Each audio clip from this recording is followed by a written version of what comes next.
22 अप्रैल की सुबह पहलगाम की वादियों में सब कुछ सामान्य था। पर्यटक पहलगाम की वादियों का आनंद ले रहे थे, तभी 4 नकाबपोश भेड़िए मुंह पर नफरत का नकाब और हाथों में AK-47 के साथ आए और वहां की वादियों को लहूलुहान कर दिया, जिसमें 28 लोग एक पल में खत्म हो गए।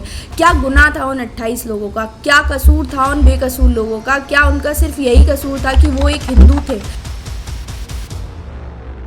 और कब तक धर्म के नाम पर मानवता शर्मिंदा होती रहेगी? Hello everyone, I am Anjali and you are watching Seeking Fact, जहां इस वीडियो में हम बात करेंगे पहलगाम में हुए दिल दहलाने वाली घटना के बारे में। क्या ये एक आतंकवादी हमला था? ज्यादातर ये बोला जा रहा है कि ये एक आतंकवादी हमला था, लेकिन यह आतंकवादी हमला नहीं था। ये एक सोची समझी साजिश थी, जहां लोगों से पहले उनका रिलीजन पूछा, उनको बोला कि कलमा सुनाइए और उसके बाद उन्हें मौत के घाट उतार दिया गया। ये एक जीनोसाइड था, जहाँ बस मेजरली हिंदुओं को टारगेट किया गया है। एक ने बोला कि मुसलमान अलग हो जाओ और हिंदू अलग हो जाओ, और हिंदू वाले जेंट्स को गोली मार दी। और यहाँ हम भारतवासी सिर्फ कास्ट, रेस और लैंग्वेज में अटके हुए हैं। वहाँ किसी को मारने से पहले ये नहीं पूछा कि आप किस जाति से बिलोंग करते हैं, वहाँ सिर्फ पूछा कि आप हिंदू हैं और उन्हें मौत के घाट उतार दिया गया। तो मैं आपको थोड़ा पीछे ले जाना चाहूंगी उस समय में, जब धारा 370 हटाने की बात चल रही थी। तो उस समय राजनीतिक पार्टियों ने कश्मीर की वादियों में जहरीली फसल बोई और कुछ फसल काटी भी गई, लेकिन कुछ के बीज अभी भी बाकी हैं, जिसका जहर अभी भी कश्मीर की वादियों में फैल रहा है। और जिसका सबसे बड़ा उदाहरण पहलगाम अटैक है।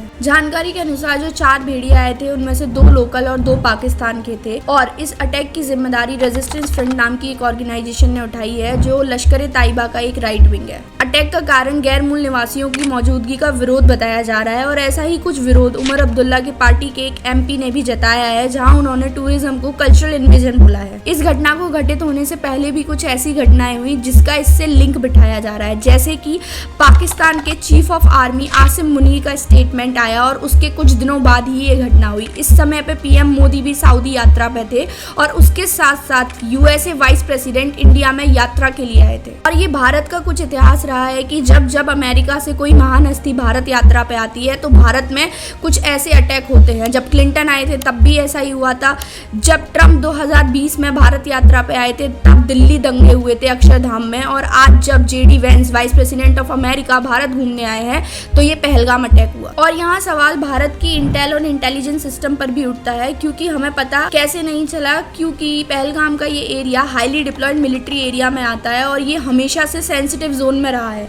तो यहाँ इतनी बड़ी चूक कैसे हो गई? जिहाद और आतंकवाद के नाम पर कब तक ऐसे ही खून बहता रहेगा? घर में एक मौत होती है तो उस फैमिली पर दुखों का पहाड़ टूट पड़ता है, और यहाँ 28 लोगों की मौत हुई है। ये कोई सामान्य घटना नहीं है। कुछ मुस्लिम बुद्धिजीवी वर्ग ने ये बोला है कि टेररिज्म का कोई मजहब नहीं होता। अगर आतंकवाद का कोई मजहब नहीं होता तो हर आतंकवादी मुस्लिम ही क्यों होता है? इसका उदाहरण सिर्फ एकमात्र पहलगाम अटैक नहीं है। इससे पहले भारत पे जो 26/11 हुआ और अमेरिका पे 9/11 हुआ, और इसके अलावा और भी जितने अटैक हुए, उन सब के पीछे जो आतंकवादी था वो एक मुसलमान ही था। अगर मुस्लिम समाज सब जातियों को खत्म कर विश्व पर कब्जा कर लेता है तो क्या मुस्लिम समाज इस बात की गारंटी देता है कि वह आपस में अमन से रह पाएंगे? नहीं रह पाएंगे, क्योंकि मुस्लिम समाज के अंदर भी भेदभाव है। फिर एक शिया सुन्नी से लड़ेगा और वो आपस में ही भिड़ने लग जाएंगे। लेकिन सवाल यहाँ ये भी उठता है कि ये सब सिखाता कौन है? क्या ये सब कुरान में लिखा हुआ है? ऐसा नहीं है। पैगंबर हजरत मोहम्मद साहब द्वारा एक ग्रंथ की शुरुआत की गई, जिसमें ईश्वर या अल्लाह के दिए गए वचन हैं, जिसको कुरान बोला जाता है, जिसमें 2 शब्दों का सबसे ज्यादा राजनीतिकरण हुआ है। उनका असल मतलब ही बदल दिया गया है राजनीति के लाभ के लिए। वो 2 शब्द है काफिर और जिहाद, पर कुरान में इनका अर्थ कुछ और है। काफिर का मतलब होता है ईश्वर के अस्तित्व को ना मानने वाला व्यक्ति, लेकिन राजनीति ने इसका मतलब बिल्कुल बदल दिया है। राजनीति के अनुसार वो लोग जो इस्लाम में नहीं मानते हैं वो सब काफिर हैं, और यही सेम बदलाव राजनीति ने जिहाद के साथ भी किया है। कुरान में जिहाद का असल मतलब होता है अपने अंदर की बुराइयों को खत्म करना, जिसे बड़ा जिहाद भी कहा जाता है, या फिर सेल्फ डिफेंस में ये लड़ाई की इजाजत देता है। और ये मुस्लिम समाज के लिए एक चिंतनीय विषय है। मदरसाओं में जो पढ़ाई कराई जाती है, वहाँ शिक्षा के पदों पर बैठे हुए मौलवी और राजनीतिक नेताओं को इसका सही अर्थ समझाना चाहिए, क्योंकि ये गलत तालीम हिंदू और मुसलमानों में नफरत का बीज बो रही है। आज अल्लाह ताला भी शर्मिंदा होंगे इन घटनाओं को देखकर। आज आतंकवादी और जिहादी घटनाओं के कारण मुस्लिम समाज की विश्व पटल पर एक ऐसी तस्वीर उभर कर आई है कि एक दाढ़ी और टोपी वाला व्यक्ति आएगा और हमको मार कर चला जाएगा। इतिहास गवाह रहा है कि जब जहाँ मुस्लिम मेजॉरिटी बढ़ी है उस जगह से स्टेटहुड की डिमांड आई है, फिर वो आज का पाकिस्तान और बांग्लादेश हो या फिर असम और वेस्ट बंगाल में जो हो रहा है, वो इस बात का सबसे बड़ा सबूत है। गवर्नमेंट ने बहुत सारे डिप्लोमेटिक स्टैंड इस पर लिए हैं, जैसे कि अटारी बॉर्डर को बंद किया गया, इंडस वाटर ट्रीटी को खत्म करने की बात हो रही है और इसके साथ साथ पाकिस्तान के हाई कमीशन को भी बंद करने की बात हो रही है।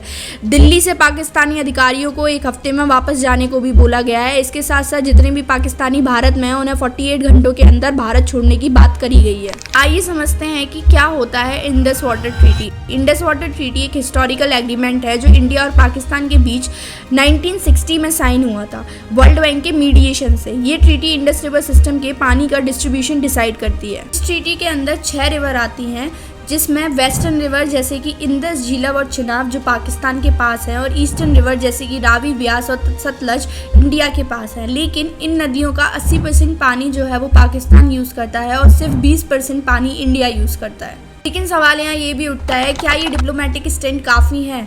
नहीं, हम आतंकवाद से लंबे समय तक लड़ते हुए आ रहे हैं और इसका अब एक परमानेंट सॉल्यूशन ढूंढना होगा जो शायद इन डिप्लोमेटिक स्टैंड्स में नहीं रखा है। लेकिन आतंकवाद सिर्फ भारत की नहीं, पूरे विश्व की समस्या है। इसके लिए ये भी बहुत ज़रूरी है कि पूरा विश्व एकजुट हो और इसके खिलाफ लड़ाई करे। और गवर्नमेंट को ये भी ध्यान देने की ज़रूरत है कि कश्मीर की वजह से जम्मू कहीं ना कहीं ज़्यादा सफ़र करता है, तो इसके लिए ज़रूरी है कि जम्मू और कश्मीर को अलग अलग किया जाए। जम्मू को एक प्रॉपर स्टेटहुड दिया जाए और वहीं कश्मीर को यूनियन टेरिटरी बना के डायरेक्ट सेंट्रल के अंडर यानी दिल्ली के अंदर रखा जाए। वहीं दूसरी तरफ लद्दाख जो यूनियन टेरिटरी ऑलरेडी है उसको यूनियन टेरिटरी ही रहने दिया जाए। और इस तरीके से हम एक बफर जोन क्रिएट कर सकते हैं जहां जम्मू में हिंदू आबादी ज़्यादा होगी और लद्दाख में बुद्धिस्ट आबादी ज़्यादा होगी, तो हो सकता है एक रीबैलेंसिंग क्रिएट हो। If you find this video informative then please do like, share and subscribe to our channel Seeking facts.